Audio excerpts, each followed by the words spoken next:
하나님 아버지와 우리 주 예수 그리스도로부터 오는 은혜와 평강이 이 자리에 계신 여러분과 함께 이 예배에 참여하는 모든 여러분들에게 함께 하시길 바랍니다. 함께 나눌 이 교회력 복음서 본문은 마가복음 10장 17절 이하의 본문입니다. 예수님이 예루살렘을 향해 갈 때 갑자기 한 사람이 뛰어 들어옵니다. 그러면서 꿇어앉더니 영생을 어떻게 얻을 수 있겠습니까? 라고 그렇게 묻게 됩니다. 마가복음에서는 이 사람을 그냥 재물 많은 사람이라고 그렇게 표현하고는 있지만 마태복음에서는 부자 청년이라고 되어 있고요, 또 누가복음에서는 관리라고 되어 있습니다. 그러니까 부자의 젊은 사람이고요, 그리고 청년입니다. 그것도 고위직 관리이니까 우리말로 하자면 가질 건 다 가진 사람입니다.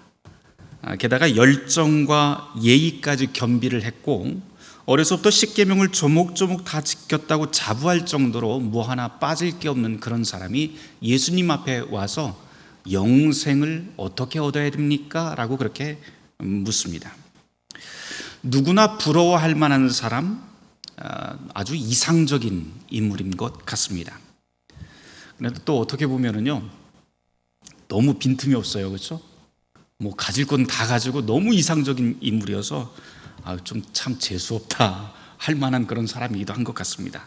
여하튼 이런 사람이 예수를 만난 다음에 예수님과 대화를 나눈 다음에 맨 마지막 이야기가 굉장히 슬픈 결말로 끝나게 되는데요, 슬픈 얼굴로 돌아갔다라고 하는 이야기로 오늘 말씀이 끝맺음이 됩니다. 슬픈 얼굴로 돌아간 이유가 성경을 읽어보면 매우 적나라하게 드러납니다. 무엇인가요? 바로 돈 문제입니다. 부자 청년이 영생하는 방법을 물었을 때 주님께서는 마가복음 10장 21절에서 이렇게 말씀을 해주십니다. 내게 아직도 한 가지 부족한 것이 있으니 가서 내게 있는 것을 다 팔아 가난한 자들에게 주라. 그리하면 하늘에서 보화가 내게 있으리라. 그리고 와서 나를 따르라. 예수님께서 해주신 이 답을 보면 매우 간단하고 단호합니다. 재산을 다 가난한 사람들에게 다 나눠주고 그 다음에 나를 따라와라 라고 말씀합니다. 그런데 진짜 문제는 예수님의 이 대답이 부자 청년 한 사람에게만 주시는 말씀이 아니라는 데 있죠.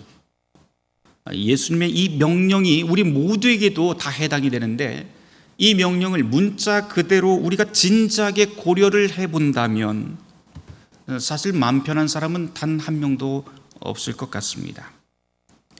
분명히 돈과 신앙, 이 돈과 신앙의 문제라고 하는 것은 우리가 말은 쉽게 할 수 있지만 결코 쉬운 문제가 아닙니다. 성경도 이 사실을 굉장히 잘 알고 있었던 것 같아요.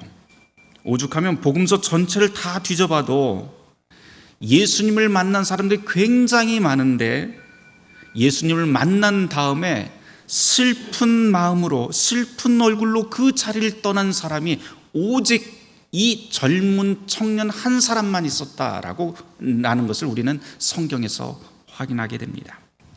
오죽하면 이 사람 한 사람일까요?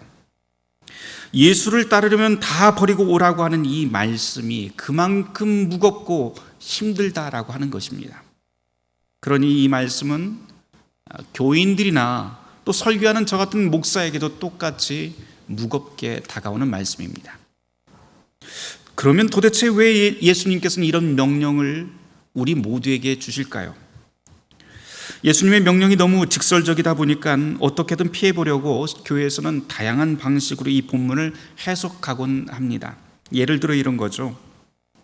예수님이 전 재산을 가난한 사람에게 나눠주고 오라고 했던 이 이유는 이 부자 청년의 허세를 폭로하려고 했던 그 예수님의 의도에 맞춰져 있었다라고 그렇게 해석하기도 합니다.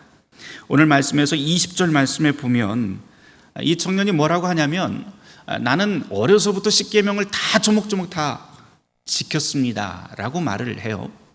그런데 실제로는 그건 허풍이다 라고 그렇게 보는 것이죠. 그래서 예수님께서는 그 허풍과 교만을 보시고 더 센 말로 이야기를 했다고 말합니다. 재산을, 그러면 너 다 지켰으니까 너의 모든 재산을 다 팔아서 가난한 자에게 한번 주어봐.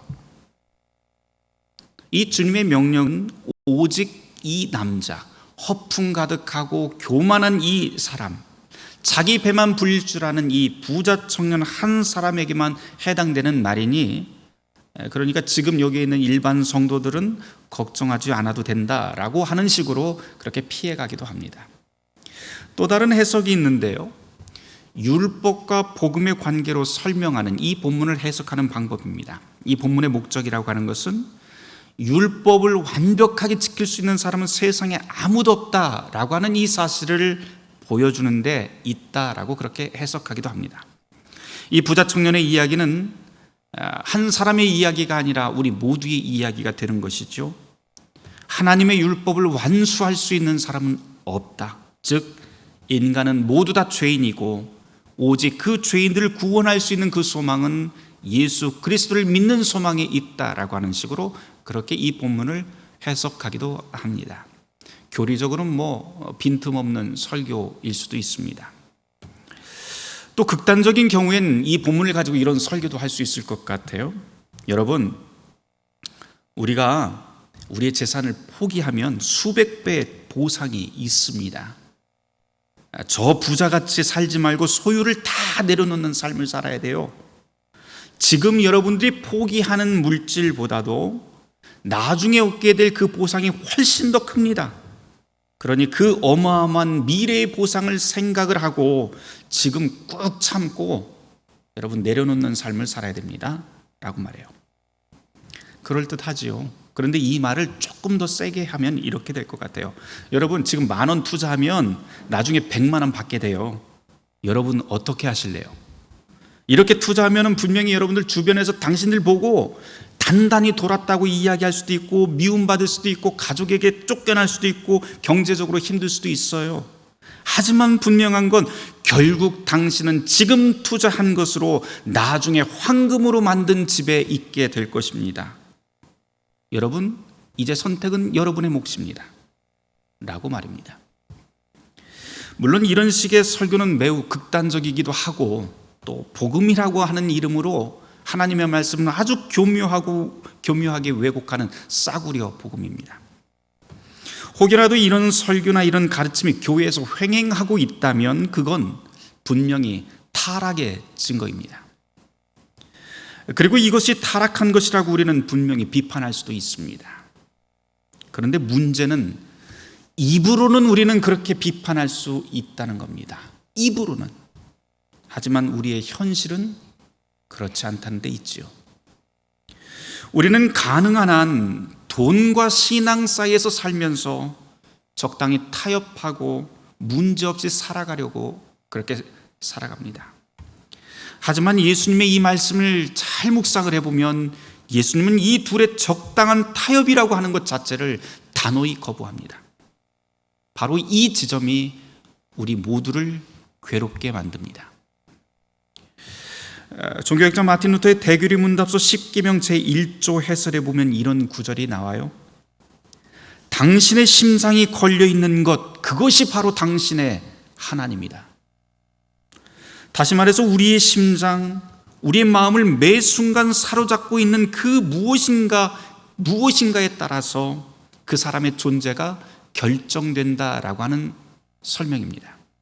그러면서 루터는 하나님이 우리의 심장을 지금 사로잡고 있다면 우리는 하나님의 사람이지만 돈에 사로잡혀 있다면 그 사람은 돈의 노예일 뿐이라고 그렇게 말합니다. 그 다음 이어지는 설명에서 세상에서 가장 강력한 힘을 발휘하는 신을 소개를 하고 있는데요. 그건 바로 돈과 재물이라고 하는 만몬이라고 하는 신을 설명합니다.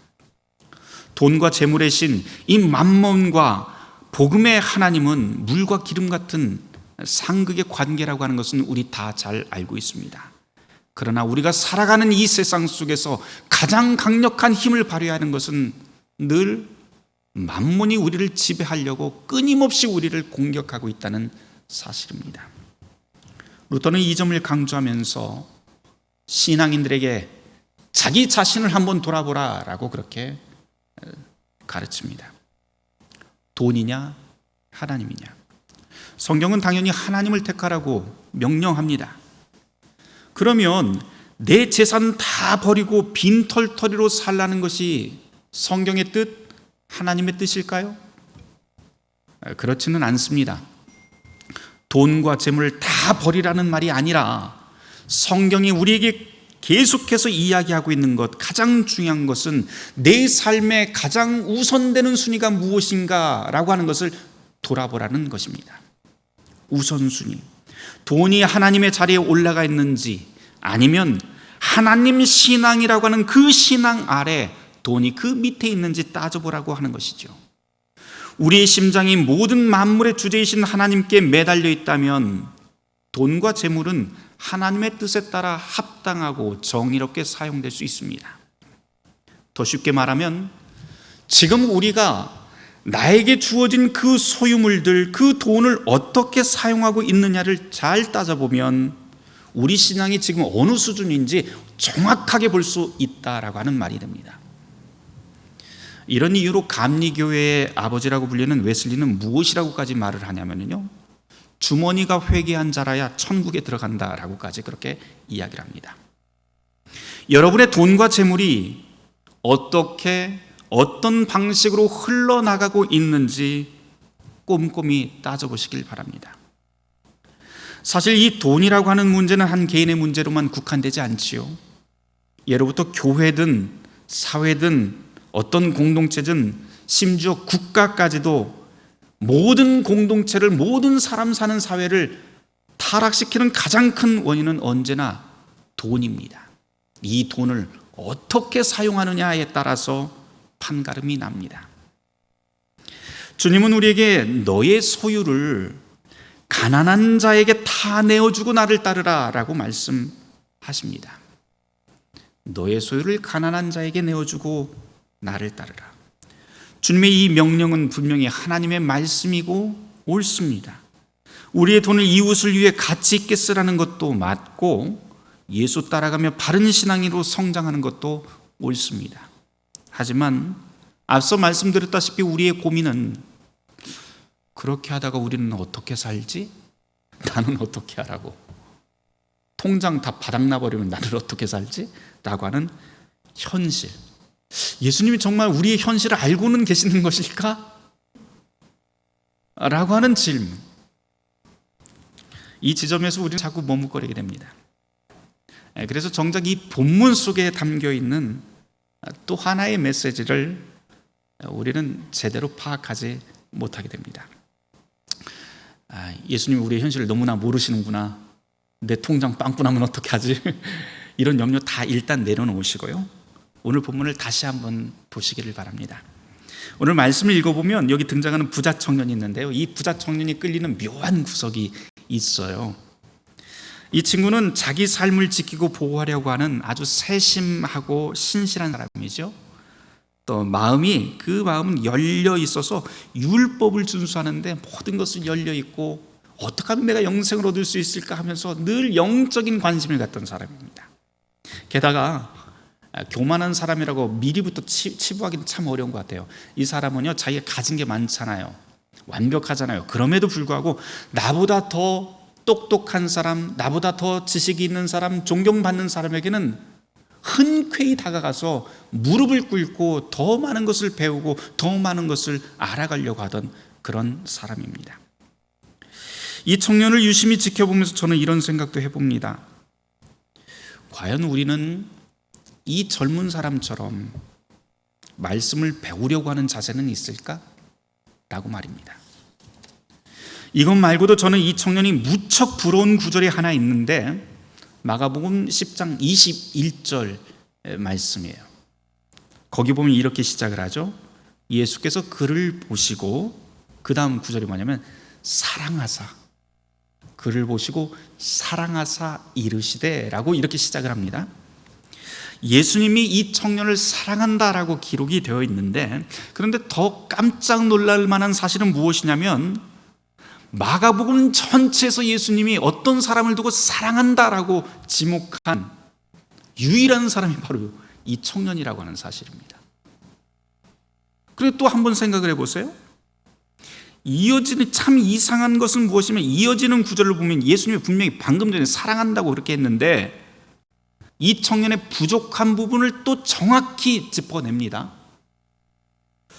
그를 보시며 사랑했다라고 하는 이 구절과 그 다음에 부족한 것을 분명히 지적하는 예수님의 모습을 보면서 예수님은 이 청년의 부족한 걸 정확히 알고 있음에도 불구하고 이 청년을 사랑했구나 라고 하는 것을 보게 됩니다. 그게 저에게 굉장히 위로가 되더라고요. 그런데 여기서 또 반전이 또 있죠.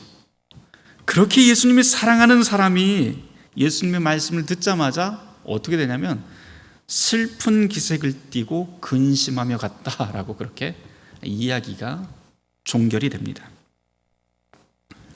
22절 나온 말씀을 다시 바꿔보면 무슨 말이 되면 예수님의 말씀을 듣고 마음의 상처를 받아서 슬퍼하는 채로 떠났다라고 하는 말이 돼요. 사랑하는 사람이 무언가 이야기를 했는데 상처받아서 떠나게 됩니다. 유일하게 사랑받은 사람이 그렇게 자신을 자책하면서 떠나는 것이죠. 이걸 예수님의 입장으로 바꿔보면 예수님도 참 가슴 아팠을 것 같아요. 예수님이 유일하게 사랑하던 사람이 지금 떠나가는데 이거 분명히 비극이죠. 비극이에요. 마가복음을 읽으면서 가슴이 또 무거워지는 것은 이 비극이 이 청년 한 사람의 비극이 아니라 바로 우리 모두의 비극이기 때문에 그렇습니다. 예수님이 우리 모두를 사랑하시고 주님께서 우리에게 말씀을 계속해서 하시는데 우리는 예수님 상처받았어요 하고 떠나가 버립니다. 우리는 예수님을 사랑한다고 고백하지만 실은 이 청년처럼 주님의 말씀보다도 더 사랑하는 무언가를 내 안에서 자꾸만 발견하고 그렇게 실망하는 때가 있어요. 그런 우리 자신을 볼 때마다 우리는 절망합니다. 그리고는 주님을 따르는 그 신앙의 길에서 돌아서기도 하고 때로는 신앙의 모험을 열심히 가다가 그 자리에서 딱 멈춰 서버리기도 합니다. 신앙의 갈등이지요. 그런데 여러분, 이렇게 신앙의 갈등 한가운데 있는 사람은 이제 모든 것이 올스톱된 상태, 더 이상 가망 없는 사람일까요? 저는 마가복음 우리에게 주어진 이 교회의 복음서 본문을 보면서 바로 이것을 우리에게 묻고 있구나라고 하는 것을 깨닫게 됩니다. 성경에서 그 답을 한번 찾아보려고 그래요. 제가 여러분에게 이 말씀을 꼭 드리고 싶습니다. 성경은 바로 이 부자 청년이 슬픈 기색으로 떠났지만 이것을 실패했다라고 그렇게 결론 내리지 않습니다. 청년의 인생 스토리는 아직 끝나지 않았고요. 아직 열린 결말로 이 본문이 매짐을 하고 있다고 하는 것을 우리는 기억을 해야 됩니다. 우리는 이 청년이 후에 어떻게 되었는지 사실 알 길이 없습니다. 그러나 분명한 것은 성경에서 이 청년에 대해서 입을 다물고 있다 해서 그가 실패했다라고 하는 증거는 아니라고 하는 점입니다. 오히려 이 청년이 걸어가는 인생의 스토리는 여전히 진행 중이고 열려 있다라고도 볼 수 있습니다. 그러면 이 청년이 어떻게 살았을지 우리 모두 다 상상해 볼 만하지 않을까요? 어쩌면 나이가 들면서 괴팍한 성질에 탐욕스러운 얼굴로 늙어갔을 수도 있습니다. 예수님 앞에 한번 되었으니 율법이라고 하는 것, 하나님의 뜻이라고 하는 것은 이제 눈도 귀도 그쪽으로 쳐다보지 않고 그런 율법은 내 인생에 필요 없다면서 신앙과 신실함에 대해서 완전히 포기하고 그렇게 살았을 수도 있습니다. 아니면 정반대의 가능성도 있겠죠. 정반대로 나중에 십자가 발치에 서 있던 이름 없는 군중 중에 한 명이 되었을 수도 있고 어쩌면 오순절 성령이 임하던 날 제자들 틈에서 성령을 받던 그 많던 군중 가운데 한 명이 되었을 수도 있습니다. 아니면 이 청년은 이름 없는 전도자가 되어서 나중에 순교했을 수도 있습니다. 오늘 마가복음에서 들려주는 이 젊은 부자 청년의 이야기는 바로 이런 열린 결말의 모습으로 우리 모두를 초대합니다.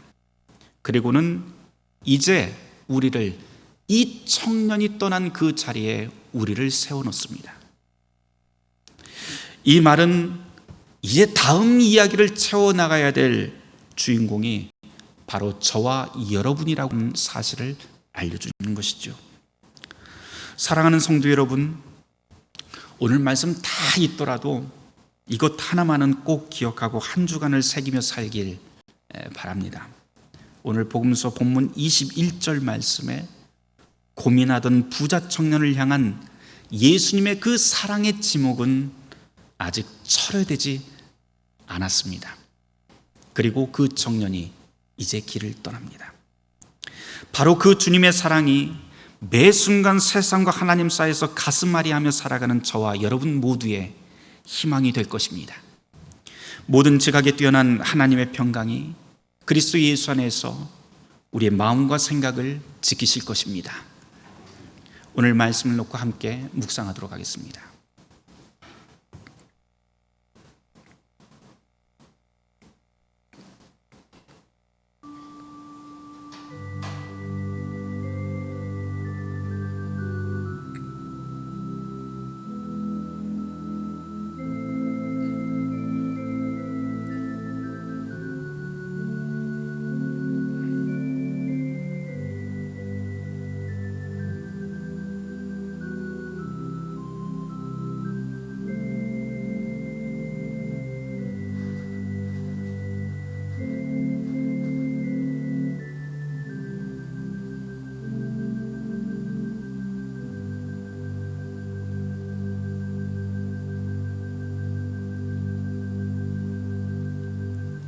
주님, 그 자리를 떠난 청년의 그 자리에 우리가 섰습니다.